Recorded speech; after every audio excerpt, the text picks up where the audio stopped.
Guys, episode 3, Ooh. number 3 here for this whole film movie breakdown where we take specific films and we dissect, concoct, dissect, and bisect them. So for this week, we got a masterpiece on our hands. Predator, the Predator.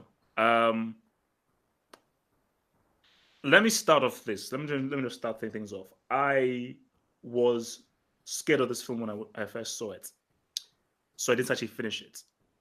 So I actually watched Predator 2 first because that was a lot more approachable. So I didn't watch Predator for many years because I just thought it was a horror movie and I don't watch horror films.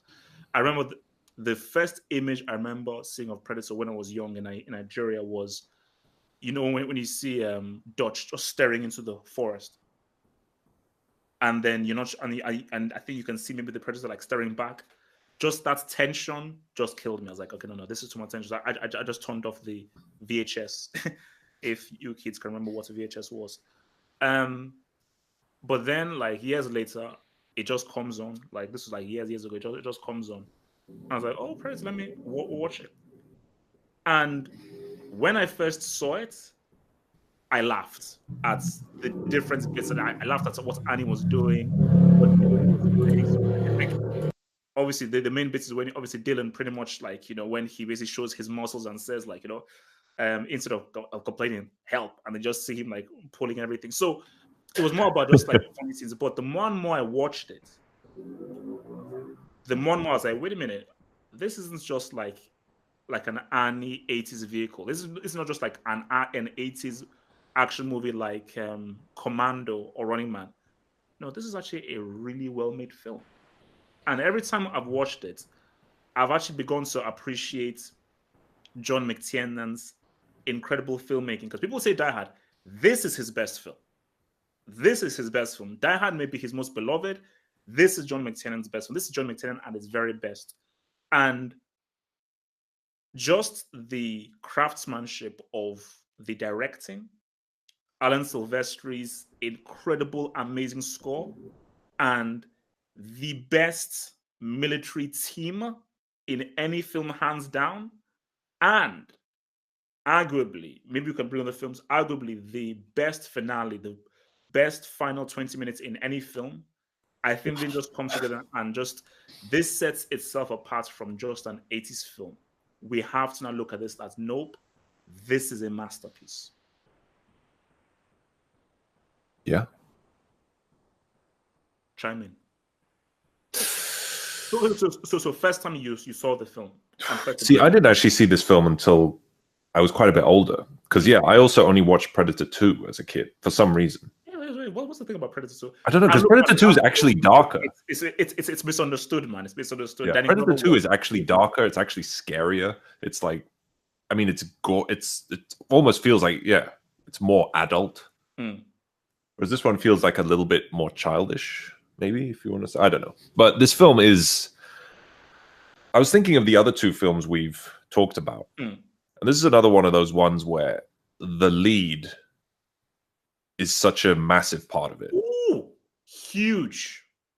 Because, like, can you imagine this film without Arnie? Because it is still an amazing film, like those other two films are in a lot of ways. But they'd really not be as amazing at all if it weren't for their leads. You know what I would say is Arnie is the icing on the cake. Like something like Running Man is nothing without Arnie. Yeah. What was it called? Deal is nothing without Arnie. Yeah. Those films only even like they deserve to be ignored. Seriously, Commando is nothing. Yeah, literally nothing existing. Arnie is the entire film. Literally the only thing that's he's literally the only thing in Commando. My thing about any reason that you should watch it is like, if put it this way, if you put in another actor in there, it's still an amazing film. It's not a classic. Arnie is the icing on the cake. Yeah, like it would still be a nice cake. Like you'd still eat it. Like you'd still come on. I mean, we've got Carl Weathers in the cake. Yeah, we've got Bill Duke in the cake. We've got Sonny Landam in the cake. We've got Jesse Evans. We've got really good guys in the cake as well. We've got McTiernan's directing.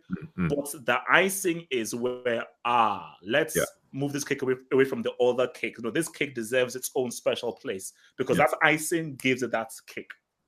Because also Arnie is like, by Arnie's standards, is actually quite grounded in this film. That's where I want to start. That's where I want to start. Again, let's be real. Arnie is not a great actor. No.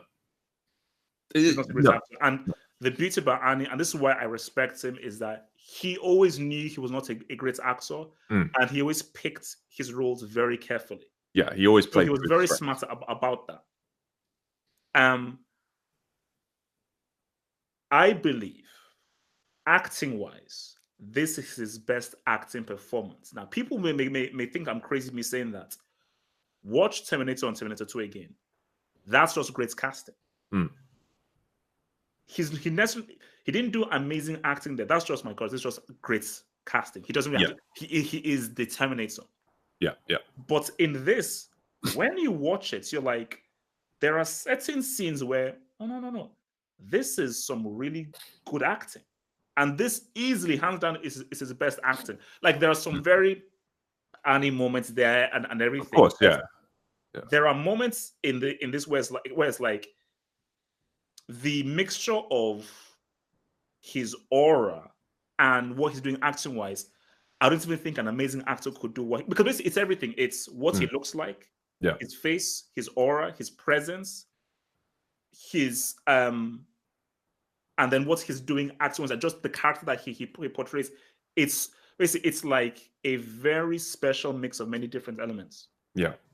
And like in the when they're shooting up the village, that's when Arnie's in more of his like regular commando mode. Yeah. Where, you know, he's firing from the hip, he's throwing cheesy one-liners, stick around. And but there is like, it's when they're in the jungle and like, you know, they're all tense and scared, and Arnie's like giving like orders to some of them. That's when he like, he's like, Mike, Sergeant. Yeah, it's just things like that. Then, I mean, it's not like he's not Rutger Hauer bringing you just like complex, interesting, deep. But basically, you believe it's that just, this is the leader. Yeah, and like you said, his aura, his presence, it's all so grounded and believable and impressive, and it's great. So obviously, we'll come back to Annie, obviously, when we talk about the finale. But I think one of the biggest things for me on a personal level, like one of my favorite characters of all time in any film, obviously we talked about Morpheus in the Matrix thing. Dylan. Yeah. But I want to talk about Dylan and Mac and what Bill Duke and Carl Weathers did. Now, obviously, I was watching the behind the scenes, just researching the film, and basically, Annie used to stay behind and watch Carl Weathers walk. And I think that McTiernan actually wanted Carl Weathers to pretty much be like Annie's acting coach. So Annie really take a lot of pointers off of Carl Weathers, off what he was doing acting-wise. Yeah. And my thing about it is that role that Carl Weathers plays goes to a white actor. Like, that is a typical kind of, he was obviously a soldier, but now he's now a suit, a CIA guy, and he's very sleazy. That kind of role just doesn't go to like a black actor, you know. And with Bill Duke and Mac is that what Bill Duke did with that role was very psychological and interesting, because that is a very layered character. Where it's like he's just operating on a very weird, strange, ethereal kind of psychological level. And the thing about this is that when they're together, they're not like the black guys. Yeah. Because the beauty about this is that they actually don't like each other. Yeah, they hate each other. Yeah. Like they're like, more than anyone else in the group, they're the two who like have the most tension between each other, and then it like nicely sort of pays off at the end when they end up sort of stuck together. Yeah. No. But see, the beauty about it is that never at any point is there a black thing between them. Yeah. Like, no, not even once. Hey, brother, black. It's just that Dylan is a certain character, Mark is a certain character, and they just don't mesh. Yeah. Their characters are just completely different. And just by the chain of events, they eventually fall together. But what I just liked that was so good is that, yeah, they're both black, but they don't share any kind of connection. They're just characters. Yeah. Who just don't mix because they're just they're literally polar opposites. Like Mark is really a fiercely loyal, all about being a military man. Dylan, he's a pencil pusher. He used to be a military man, but now he's a pencil pusher trying to be back with the boys. But no, you're really a pencil pusher, really. Yeah. So, but I think again another big one, and again obviously you have to say rest in peace. I think his name is Sonny Landau or something. I don't know whether you've got Google near there, so we get his name. Billy. Yes, give me one sec. Yeah, a quick fact check there. So yeah. Yeah, Sonny Landam. Yeah, Sonny Landam. Great character. Great character. Like he pretty much brought that kind of, because obviously he was obviously playing a Native American there, but I think he had probably one of the most iconic scenes in the film. You know, like Billy, no, you know, and where he pretty much stood his ground. You know? This film has so many scenes. Oh no, but the thing about it is that the beauty, why this is a masterpiece is, as I said, so many scenes, but this is a film. Like the pacing, how things build up, how things envelop. Because obviously, I want to obviously touch upon what Stan Winston did with the Predator creation and everything, but how basically the way the story just develops is amazing. Because when you come in, you don't really know what it's about. Then you see how they were sort of slightly double crossed because Dylan wasn't really giving them the whole full story. Then you now see what has happened to other people and the way in which very carefully, one by one, they're all getting chopped down. Yeah. And this is what we don't get in films now. That slow burn where you're like, what is this thing? Yeah. You know, because because then your mind is now doing all this imaginary work because you're like, look at what it's done to these soldiers. Yeah. Decimated, but you hardly ever see it. You know? And it's like my first reaction when thinking about the actual action of the film is that, well, firstly, I'm thinking, well, there isn't really much. Nope. In the set, like outside of the village attack, they're just basically being picked off in the jungle and and not putting up a fight. But that action scene in the village is really important because it sets up how strong these guys are. Yeah. Like, okay, you've already seen them physically and they look impressive. But when you actually see how easily and effectively they take down this really heavily armed, heavily guarded village. That's a great point. You get the sense that these guys are the best. Best. And yeah, so that perfectly sets up how dangerous the Predator is, because you're like, these guys are incredible. Like, who could ever touch them? And the Predator takes them out like it's nothing. Like, he's just doing it for fun. And so that kind of stuff is so important for building up, like you were saying, the tension. But also, it's every part of that village fight that's like makes the guys seem impressive is also making the Predator even more impressive. Boom, boom, boom.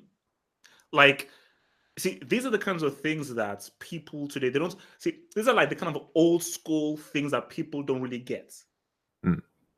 And these are just the kind of ground rules you need to lay. Because let's even bring in very briefly Star Wars, because you hit on a very good point. Why should I care about Kylo Ren? Rey has already destroyed him in the first film. So how can I respect him now? Yeah.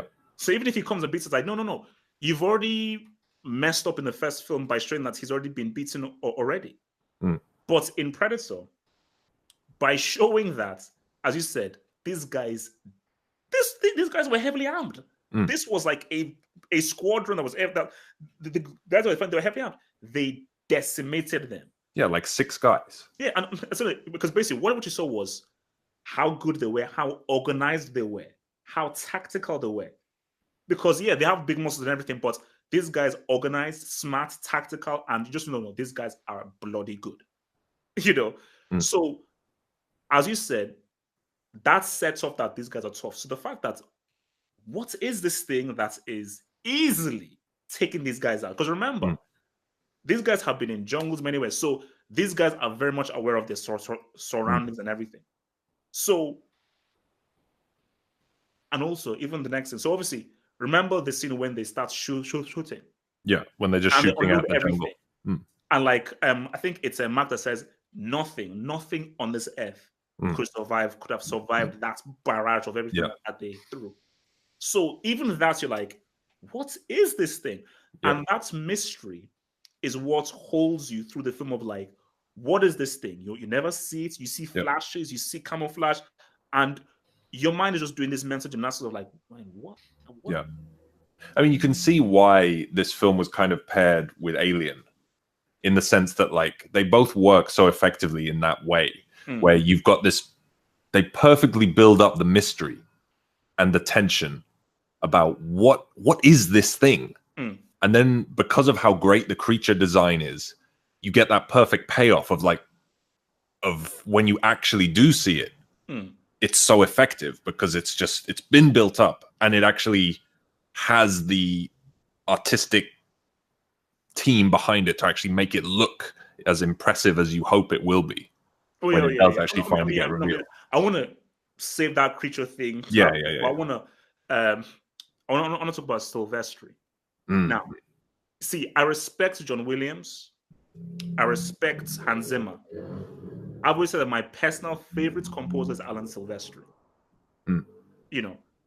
That's just my personal favorite because I just feel like Silvestri does very different compositions that fit the film. Yeah. As in, Back to the Future is very different from this film. And this is very different from Beowulf. And the thing about this is that, because someone like it, you can always hear a Danny Elfman film. I say, okay, that's Danny Elfman. You can hear it when it's John Williams. Silvestri just 1000% honed in of what this film is about. Because I mean, that just, because the thing about this is that there are 2 kinds of themes. There's that whole hardcore, then this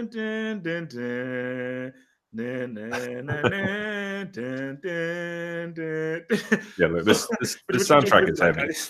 It's a heavy soundtrack. I swear they use a lot of it in Predator 2 as well. Oh no, they do, like they definitely use the theme for sure. But that soundtrack is, because for me, I am big on music. Because just like as we said, Annie is like the icing on the cake. I think a great soundtrack gives your film that last thing that can truly makes it special. Because it's gonna be an amazing film, but what really makes your thing special and immortal is a great soundtrack. And I just think that soundtrack, like, it just got you, and basically just made you aware of like what this team's about and the situation that they're in. Yeah.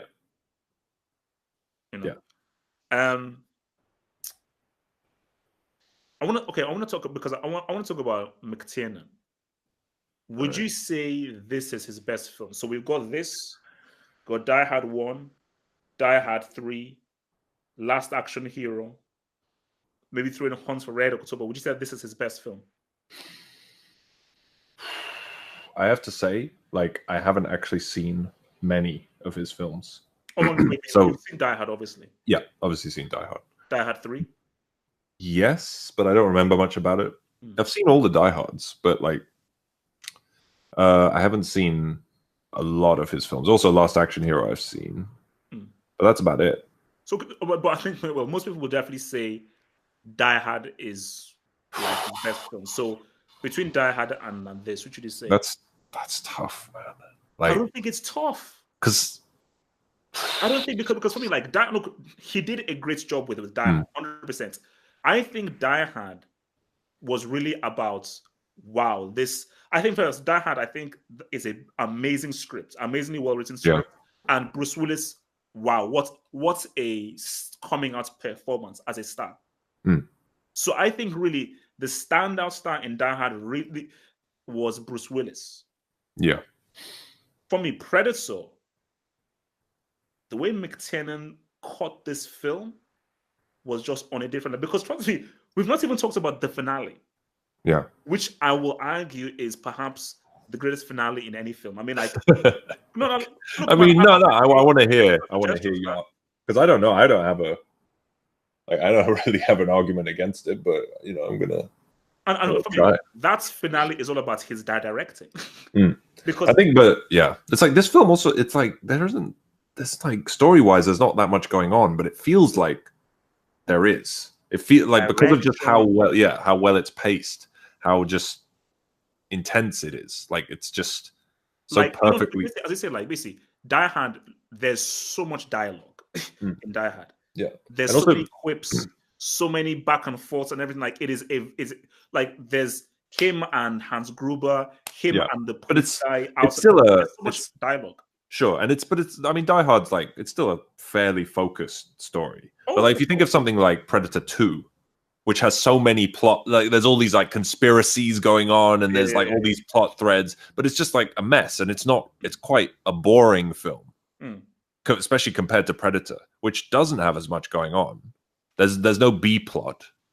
There's just the one thing happening, but it's never boring. It's always tense. It's always moving. It's just, it is very well directed.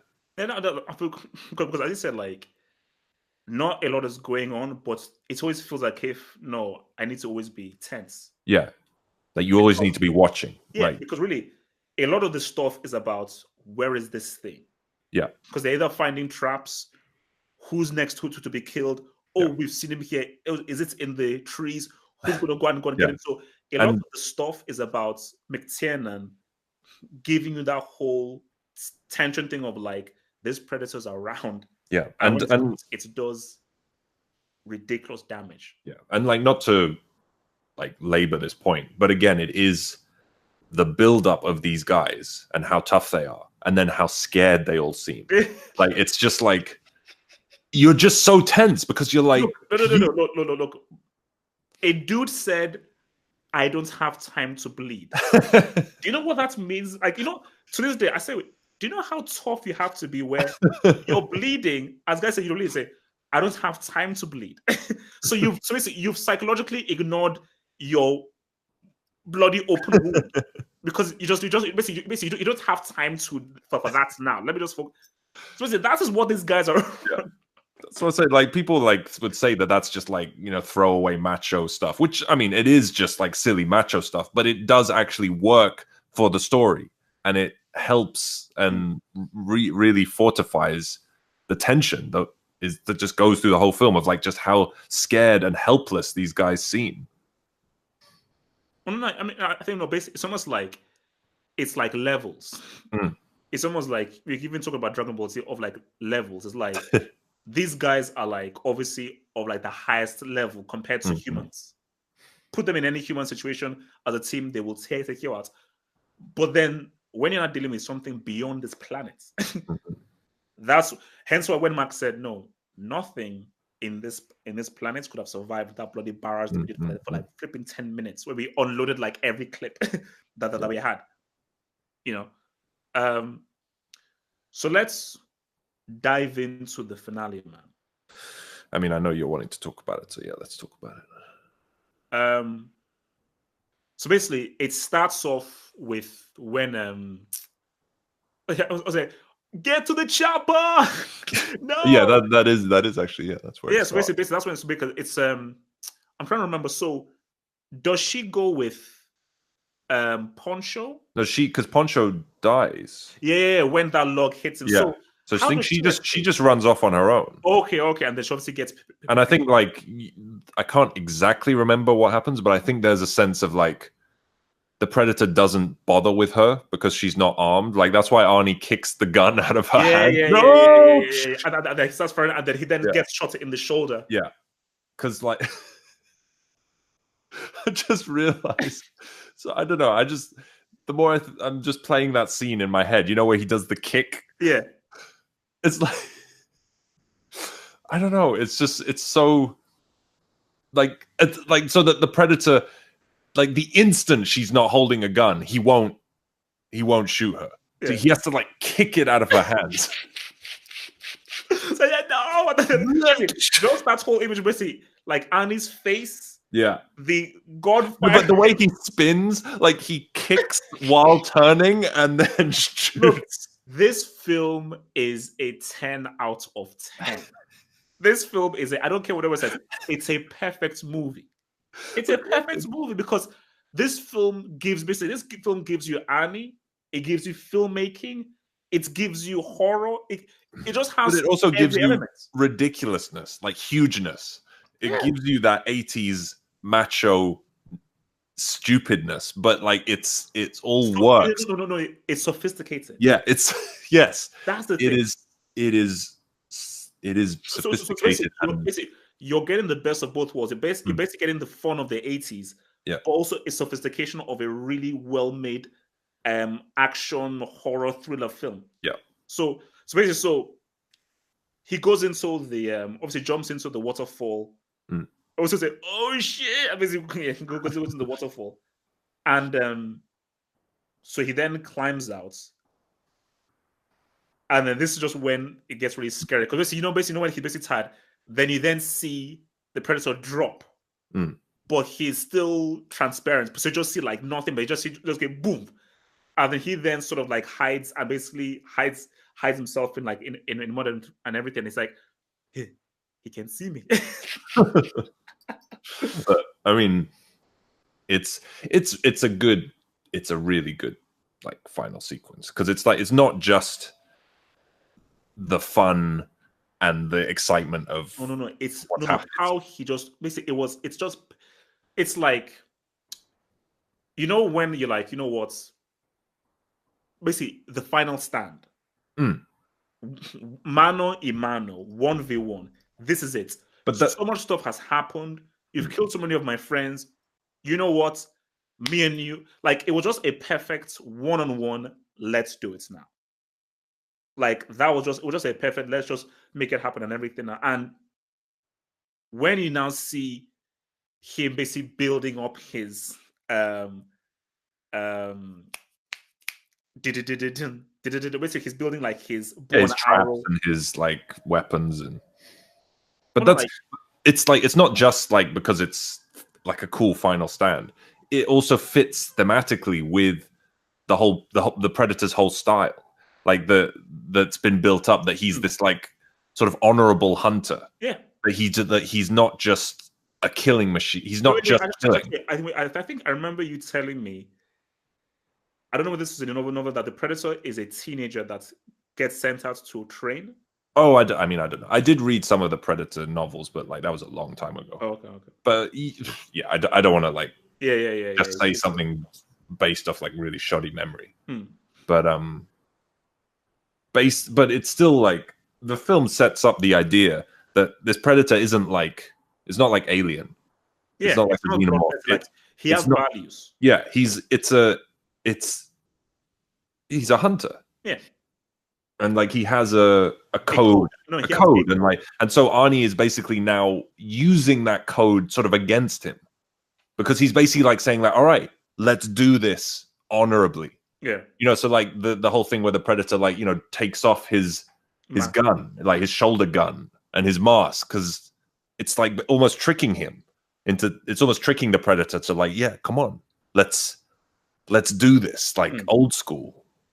And it's just fun. It's like, and it's also that fun of like seeing this kind of macho honor in something so alien. It's just great. And just the way it like, yeah, it's not just like a fun film element. It's just, it actually fits thematically and has a payoff. Very key thing. And this is what even guys in Nigeria used to say when we saw this. This was the first time ever we saw the living crap beaten out of Annie. Mm. And that was a big thing. Yeah. Because prior to this, Annie was unstoppable.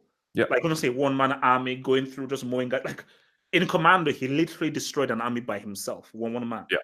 I mean, especially like when he's in this like mode of him being like a military sort of character with like someone who uses, because like sometimes when he plays like, I don't know, policeman, and you know, like in what the hell was that film with Satan, Sixth Day, End of Days,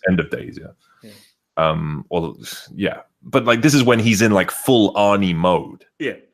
But yeah, he doesn't actually win with strength and with guns and with like, he outsmarts him. Like he tricks the Predator. Like that's how he wins. Not by being tough and strong. He wins by just being smarter. And I think that's why I would argue that, see, Terminator was his most popular role. That was the one that really made him like a star. So Hasta La Vista Baby and everything. Yeah. But I think this was his best, on a personal level, this was his best role. Because as you said, this is one that's where it's really like, it's like because you're a leader, you're tough, you're respected, you're smart. Yeah. As well. Which we didn't always really sort of get that. Like in most of Annie films, you're either an unstoppable machine or you're a comedic unstoppable machine. Yeah. But this was more human. Where no, he's just a really damn good military leader. You know. And it's like, but see, you know, obviously, basically, you know, when he basically like after like, you know, kill me, I'm here. Like after that, you know, when the Predator's pretty much dying. Yeah. And then he goes like, what the hell are you? Yeah. Now, what is the Predator? I believe that the Predator says, what the hell are you? I think he's like, because they set up the thing of him like that he mimics other people's voices, like, and like uses that as part of his arsenal. But I always saw it as him just like sort of gargling, like just maybe speaking in his alien language. It's just going like, yeah. Oh no, because I've always felt that. But yeah, I see what you're saying. Yeah, he's like, whoa, like he's like, you know, what the hell are you? Like, you view me as an alien, I view you as a bloody alien, you know. So you're weird as well. So I always view that. Oh, what the hell are you? So, I don't know. Just with everything we're talking about, I keep thinking of like the mirror of that in Predator 2, and just how it doesn't work. How everything that works in Predator just doesn't work in Predator 2. Like.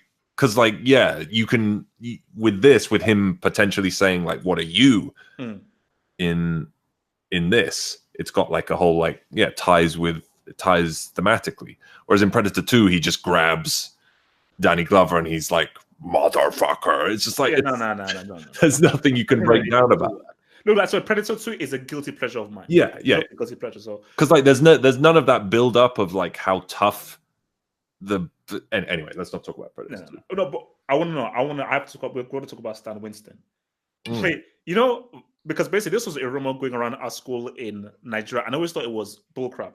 Van Damme was actually almost going to be the. No, that's not a rumor. That's like completely true. Oh no, but that when I was young, I thought it was a rumor. Like Van Damme. But yeah, like it is fully true. Like Van Damme was going to be this, and the design just looks. Oh yeah, it looked terrible. Yeah. But it looks like a bad Godzilla monster suit. That's Predator design. My God. Incredible. It's one of the coolest creature designs. Like, because remember, like, again, beauty, this was before CGI. So that it was real. That was real. So obviously there was a guy in there. Again, if you can do a fact check for me, like who played the Predator in there, tall guy. Just the way that mouth, the way he got that mouth to open and everything and close, I was like, just like the deep. Basically, first of all, the creative design of what it looked like and the execution. Yeah, I was like, no, this is bloody amazing.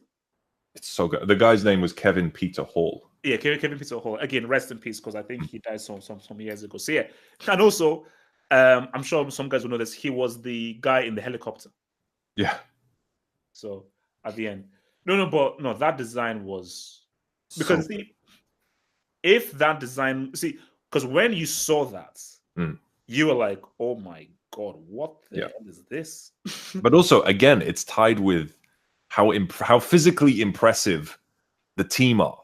Yeah, like he has to be more physically impressive than them, and that's tough because this is like the most physically impressive team of humans. That's ever that's been ever assembled. Yeah. So then, how the thing hunting them has to be even more physically impressive, like more physically imposing, and it's so perfect. Like it's so like a mixture of just like sleek, like cool, like sort of high tech alien wizardry, but also just macho, tribal, like just brutishness. It's so cool. Like, because it also like could even give Kevin Peter whole like credit because even the way he moved as well was very scary and very like, oh no, this dude is an alien. You're basically dealing with an alien, and it's one of those rare moments where like you really feared for Annie. You're like, how the hell do you beat this thing? And as you saw, Annie got the crap beaten out of him that we'd never seen before. Definitely, definitely one of the coolest, most effective, like alongside Alien, like of one of the most, but for different reasons, obviously, because like Alien is going for a different kind of. I mean, obviously, we're definitely going to do Alien soon. Like, bro, I've got a lot to say about what I saw in that Aliens film, man. Because what James Cameron did there with hydraulics, we'll get to that. But no, I think this is the great legacy of Predator, and this is why I respect Predator 2 because Predators and that pile of crap that came out a few months ago, the Predator or whatever it's called, have pretty much tried to mimic what this film was. I gave Predator 2 credit because it just tried to do something like what I wanted in Predator things like, okay, as Predator 2 sort of hinted at, let's now go to the Wild West. Or go to their home world. Like let's hundreds of years into the future, go to their home world. Or go to the desert. And let's just because again, it's such a cool design and an interesting story. You can do everything, but why would you mimic what was magic lightning in a bottle in 1987? Because like you've pretty much said all the way up to this point, what makes this film so memorable is that it's a good film. It just works as a film because it's got a good director behind it who knew how to make this kind of silly premise actually work really well, like with actual storytelling, with actual just technique, with actual. So it's not about you need to have this group of macho guys in the jungle, and that's what makes a Predator film. Or you need to have like a mano a mano standoff at the end. It's like, no, you need to just make a good film. No. Set it anywhere. Wait. Let me just cut in because you're hitting it because I don't want to forget my point. You're hitting an amazing point. Let's say you took these same actors at this age and they were transported to 2019, same age now. Bring in any director, they would just sort of like oversell. Oh, these guys are really macho on everything, and they just really play on who Annie is as the guy. Because remember, social media world, meme world, yeah, man, let's just get as many memes and cool things, everything like that. Now, 1987, 80s and everything. See, it's a mixture of the time it was in and John McTiernan. Because John McTiernan because he understood the actionness and the epicness and those cool things, but he still said, no, I'm taking this seriously. I don't care what this is Arnold Schwarzenegger, the big time actor who's an action guy. No, I'm going to take this seriously. And because he took it very seriously, you have that amazing blend of the 80s cool vibe and a really good, bloody well-made film. And I wonder actually if this film, if Predator can only really work this well as an 80s film. because it's like it was coming out like towards the end of the 80s, like 87. And the guys who were all in it, like, because all these sorts of films were coming out a lot, like the macho, just like the unstoppable killing machine, macho Cobra action hero. And so then you've got this film where you put like this whole team of macho action heroes who just get taken apart. Great point. So it's like, it's almost like using. He turned it on its head. Yeah, so he's using like what was a common trope in the 80s, and like using that to make an effective horror film, because you're like, I expect these guys to, wipe the floor with anything. Yeah, like no, basically these guys kill Zeus and an alien. Yeah, that's the whole point. So that's what the Predator is. It's like he's even more macho. He's even more tough. He's like he's even more unstoppable than them. And like, so I wonder if like a lot of the struggle of like translating Predator into the modern era is just that he doesn't work as a counterpoint to anything that's sort of current right now. Like he's too much of a like 80s monster that like works against 80s tropes. Oh no. That's a bloody good point, because again, we're just talking about the effectiveness of the film and what really sells the film. And the thing about it is how it's supposed to go is, okay, they get a few hits here and there, but then I have to say, okay, man, this guy's got, but they're not trying to find ways of getting this villain, but they basically, it's like a tit for tat. Yeah. They get decimated within seconds. As in, nobody lasts a chance. Yeah. That was crazy. Like, wait, what? So these guys are just killed just like that. They don't even put up they hardly even put up a fight.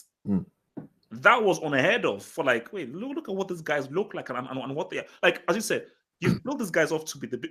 Even the first scene when they get out of the helicopter, you're like, no, these are the toughest guys on the planet. So, because McTiernan is pretty much McTiernan and obviously the Thomas brothers, they're pretty much building it up of like, man, when these guys fight, whatever they fight, man, this is just going to be a tough action film. Yeah, and again, also just another thing we've mentioned in our other reviews: no telling. I mean, there's a little bit of telling where they're just like, some damn fool told you, accused you of being the best. Yeah. So yeah, there's a little bit of that, but mostly how you get the sense of how tough they are is just how they look and like how they act and how they like the things they do before the Predator starts taking them out. Like, there's no like, no. But like, again, some damn fool accused of being the best. Basically, the handshake. Again, iconic handshake, bloody amazing. That handshake saved racism. I all know that. Again, he's building it up to be this action movie. And when you really get to the nuts and gritty, he turned that on its head. So it starts off as an 80s action movie and turns into a serious horror thriller. Because you're like, yeah, man, when Dylan really gets in his bag, and no, man, these guys just get taken out one by one. So it's just a switch once they get into the jungle and the Predator comes in. Yeah. So it's like, yeah, I don't know if this film could, if I think the Predator just maybe doesn't work for any other era. I mean, I'd like it to. I'd like to see a good Predator film. It works, but you have to come at it from a wholly different angle. See, that's why I was like kind of enthusiastic when I heard about Shane Black taking on the Predator, because I was like, yeah, make it a comedy, because like, find the funniness in it, and it could work. Like it could be entertaining, because nowadays it's like, the macho action hero doesn't exist anymore, and like having the Predator almost seems kind of silly to put against like the sort of more modern tastes of an action hero. So maybe for me, I think like the key thing is, as I said, you have to come at it from a totally different angle, just completely different. Where, see, that's macho thing, you can't do it. Yeah, so that's why I thought a comedy could work. Nobody touches that group. Nobody today comes close to Dylan, Mac, Billy, and and dodge. Nobody. But also, even if you could find people like that, like, which you can't, but that style just, that was the style of the time. Whereas now it's just not at all. Like, we're in 2019. See, in 2019, you've got to go sci-fi and sci-fi horror. But you cannot replicate what was done perfectly. See, it wasn't done well. It was done perfectly. How do you improve on perfection? I just don't. Yeah, now that I'm thinking about it, I actually don't think it is doable. I don't think there is a way of making a good Predator film in this day and age. I just think it's just like no. Basically, you know what? I believe that there is, but as I say, you have to come in. You have to come at it with a very fresh. As I said, several years into the future, high tech. We're now going to their home world, like a spaceship goes into their home world, high tech stuff. It's a whole basically forget Predator and what McTiernan did. Come at it with a whole new angle because that's such an interesting creature design, interesting idea. Yeah, but I feel like that's one of those things where, like, if you start going to their home world, it would like remove a lot of the mystery and like a lot of the fun of the idea of the Predator, which was like you don't really know you don't know what his society, like your imagination starts to think like what the hell would his society be like because these guys are obviously extremely high tech, but they hunt like tribal warriors. So like that whole thing just has like a really cool mystery that I feel that would be a deficit if you actually try to like get into it, because it would there's no way it wouldn't just detract from the mystery and the aura of the Predator. Basically, I think as much as how I made you switch your view with Last Samurai, I think you've convinced me that it can't work because, and that's just the beauty of life and film and cinema. It is just what it is, lightning in the bottle. Because as you said, the whole point is, what is it? I have no idea what this is. That's mystery can only be done once. Yeah, you can't do that mystery again. That mystery only works once. So if we now go to homeworld, we now see it is there, then no, it's not the same. Like the beauty of it was, where is it? What? Oh my god! And we only see it in the last 20 minutes. For 90% of the film, we don't even know what this thing looks like. And that's beautiful mystery. You cannot replicate that again. You can't. Yeah, and that's what's so distasteful about like Prometheus and Alien Covenant. Oh, like, Lord, come on, man! Don't bring that crap. But it's it's the same thing. It's like 90% of what made the Alien so scary is that whole thing of what the hell is it, and you don't know, and you shouldn't know. Because that's what makes it so scary, is that you don't know. But then you make this convoluted, ridiculous backstory. How is that going to do anything other than just make it 100% less scary? Which is exactly what happened. Yeah, I mean, it's people. I think when people have tried so much, Predators, the Predator, this thing, and they just try to replicate this, guys, give up. Yeah. Like, just accept that that's a classic. That was special. Leave it. Yeah. Like, you will never replicate. Like, maybe somebody can make a really good sci-fi film, or when they go to the home world, it won't be like it won't be as special as Predator. Yeah. Because it was just about, this just came out of nowhere. Yeah. No hype, no build-up, and it was the perfect story, perfect cast, perfect group, and just the perfect scene. Almost like the stars just aligned for a perfect film. And stars don't align every single time. Yeah. I feel like, because like Alien is another film I feel like you could also make that argument for. But then you see Aliens, which is like the perfect example of like taking something really strong, and what you were saying with Predator is like, or like the ideal for like a Predator remake is like you do something different with it. You don't just try to replicate it. And that's what Aliens did with Alien. It just went a whole different avenue, and it worked really well. I mean, basically, that's why. It's just that. But I feel basically it's like we've seen so many bad renditions. I do not have faith. Cameron just came out of the gates with. I don't want to go too much into Aliens because I want to say thingy, but just briefly, Cameron just came out of the gates and boom, here you go. And also, I think like you said, this one really is so much more of just like a lightning in a bottle thing. There's so many stars aligned for this. Oh, it's like for me. Look, I love Alien. Alien is a quality film. Predator is a different level. Yeah. Like Predator is just is on a different level to A. Like but, Predator is like, no, this is. I mean, I'm not even saying like Predator's better than Alien or anything like that. I'm just saying like the uniqueness of what makes Predator work is just too isolated. Like it's too perfect for its like in itself, and can't take it out of that. See, Alien is like a sci-fi classic. Sci-fi horror classic. Predator is just, it's weird. Like it's a weird film. Is it a sci-fi? Is it an action film? Like is it a horror? Like it's very hard to even define. Did you know, like seriously, like I think I was even having this argument with people, like I don't know what genre to even put it in. Yeah. Is it action? Because there's not that much action. Is it suspense? Yeah, it's a weird film. It's very weird. It's a weird but somehow kind of perfect film that's almost flawless. Like it's just so. Wait, what do you mean by almost? It's flawless. What flaws are there in the film? Like I've seen the film enough times to be like, literally. I remember the last time I watched the film and I was like, because before I was like, okay, you know what? Is this film really perfect? Let me just.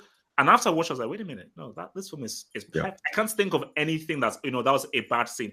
There is no scene that's okay. That was a bad scene. It slows it down. Nothing. No character ruins it. There isn't a bad scene. I mean, there is like a cringy moment. Yeah. There's nothing bad about the film. It's actually very hard to think of anything I would say is like a bad aspect of the film. Because remember, let's look at our previous two. Matrix, people will talk about, okay, the whole Trinity thing, Keanu Reeves, how good was he as an actor? Last Samurai talked about, okay, the ending and everything. I cannot tell you a single bad thing about the Predator. I cannot tell you a single, from the very first frame to the last frame, I cannot tell you a single bad thing. The film, so you know how people say, oh no, you can't give a thing a 10 out of 10. Like, if you're going to find anything wrong with the film, it's a 10. Yeah. Like that's how I view it. If you can't find anything wrong with the film, it's a 10. I can find you something that may not fit with Matrix or Last Samurai. Predator is a 10 out of 10 perfect film because there is nothing wrong about the film. Everything about the film is right.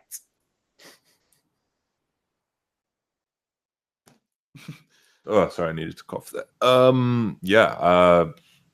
It's so watchable. It's like you could put it on you could put it on any time and you sit through the whole thing. It's so just good. So final thoughts on the movie. Final thoughts. I've enjoyed talking about it. It's like it's almost a film that people don't talk about so much because it's not really considered a classic in the same way Alien is, which pisses me off. Which is like, it's a film that you would discuss while you're wearing a turtleneck and over coffee. That's why I want to change that narrative because I say, like, why not? So all because Arnold Schwarzenegger is not as much of a great actor as Sigourney Weaver is, which he isn't, a lesser film.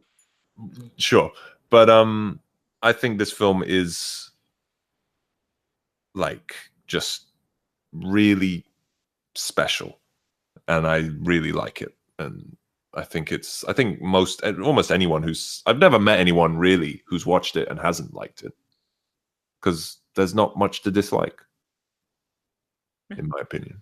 But for me, my final thoughts, it is a cinematic masterpiece.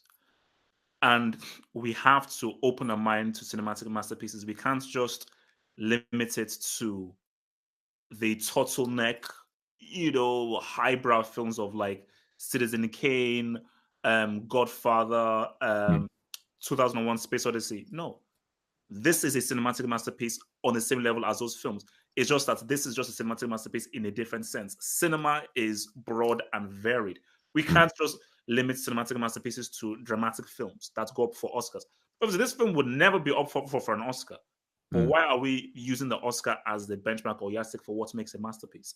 Yeah. This, for what it is and what it does and the genres that it plays in, it's a masterpiece. Like it is incredibly high filmmaking, superb filmmaking, incredible pinpoint casting, amazing, one of the best creature effects you will see in any film. Yeah. And just the way that it is, the entire product and the entire piece, it's a masterpiece. It is a masterpiece. It's a cinematic masterpiece and a perfect film. So, guys, that has been it for this week. Remember, comment below, give us your thoughts of what you want us to discuss on next week's episode, and I hope that you enjoyed this. So, from us, arrivederci.